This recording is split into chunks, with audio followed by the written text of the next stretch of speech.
Hello friends, it's Mr. Jim and welcome back to Kid Short Stories. Right now I need you to smash the follow button so that you don't miss out on any of our awesome stories.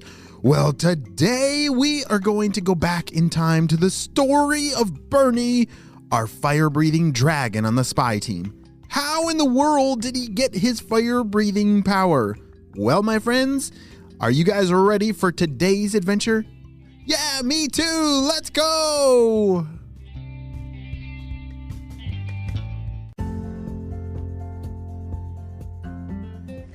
We just met Burny, the fire-breathing dragon, but you have to know the backstory of how Burny came to be. A long time ago, many years ago, Burny, the dragon, was a new recruit on Spy Kids. This was a very long time ago when he was much younger. And Burny was a different kind of dragon. He was smaller than most of the other dragons on the team, and most of them all had special skills, but Burny hadn't quite learned one yet. But he was going to training to hopefully learn a skill. All right, recruits, are you ready? Yes, we are! All the dragons shouted. Burny was trying to shout the loudest. And the recruiter said, all right, everybody, line up and touch your toes, and on your marks, get set, go! This training was one of the strongest training courses of all of Spy Kids. You had to be super strong and super fast to complete it. And Burny was all of those things. He was really fast and very strong, but the other dragons, they could fly and they could breathe fire or do all kinds of crazy things, but he hadn't learned any of those things yet. But he was able to complete the course in 3rd place. Wow, great job, everyone! Burny, fantastic, good job! Burny was really excited about doing that well on that course. All right, everyone, we need you all to report to the Space Center because in space there's a crazy battle going on and we need all of our dragons up there. The shuttle will be leaving in 5 minutes. Everyone report with your helmets on. Over and out. All the dragons couldn't believe that they were getting ready for their first mission, and Burny was so excited. Oh boy, I can't wait to get up there and do something epic.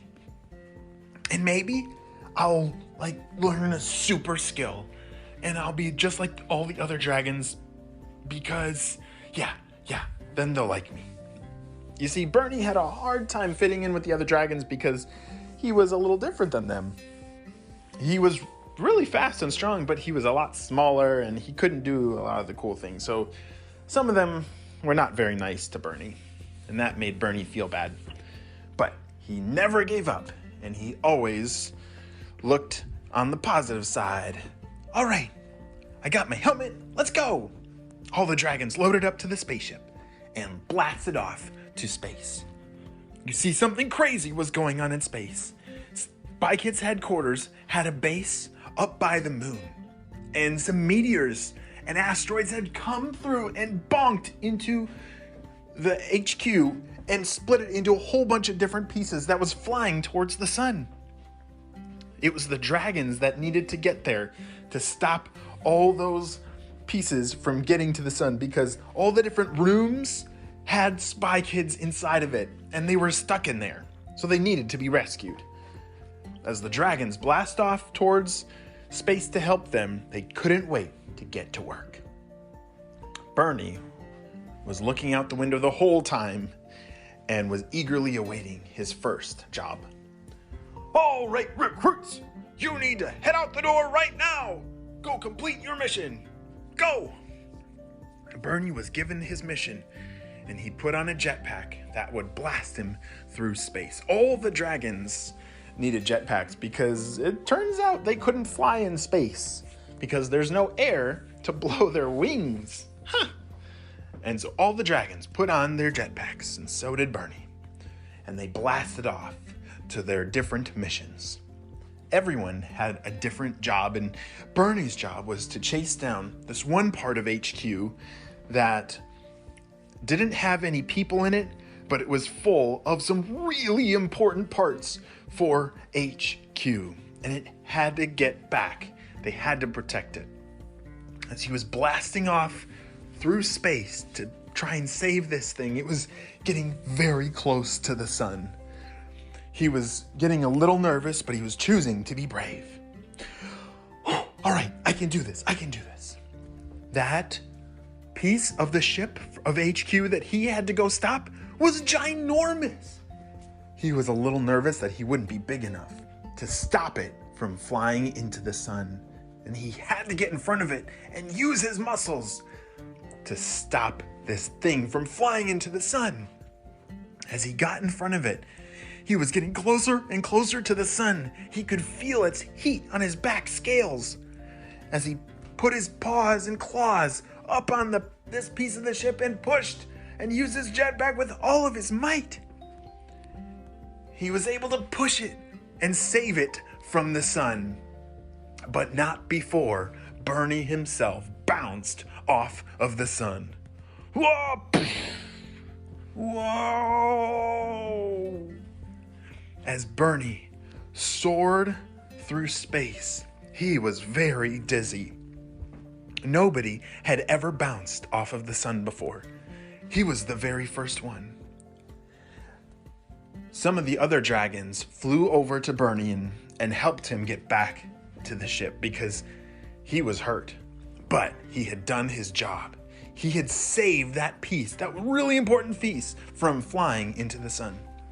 Burny, are you okay?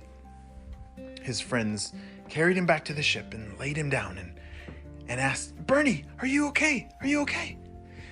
He carefully opened his eyes and said, Oh, guys, I'm not feeling very good, but I think I'm gonna be okay. Wait, what happened to my voice? As he opened his mouth, a flame came pouring out of it. Whoa, what is that? Everyone was in shock. They couldn't believe it, but somehow Burny had fire inside of him. He was now a fire-breathing dragon, all because he got a piece of the sun stuck in his belly.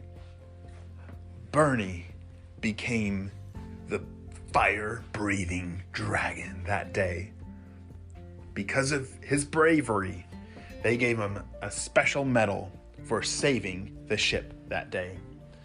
And Burny had many other jobs in the future that would need his fire-breathing skills.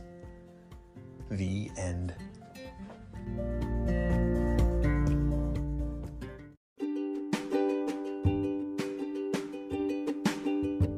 Great job, you listened all the way to the end, and you know what time it is. It's time for Kid Shout Out. I want to say hey to Miles and Claire from North Vancouver, Esteban from Texas, Cruz from Santa Barbara, California, Hope and Grace from Los Angeles, California, Evie and Wilfred from England, and James from Massachusetts. I'm so glad that you're all in the Kid Short Stories family and on our spy team. We could not stop Dr. Stinky Breath and his crew without you, my friends. Well, you have a super duper day, and I will see you on our next adventure. Bye!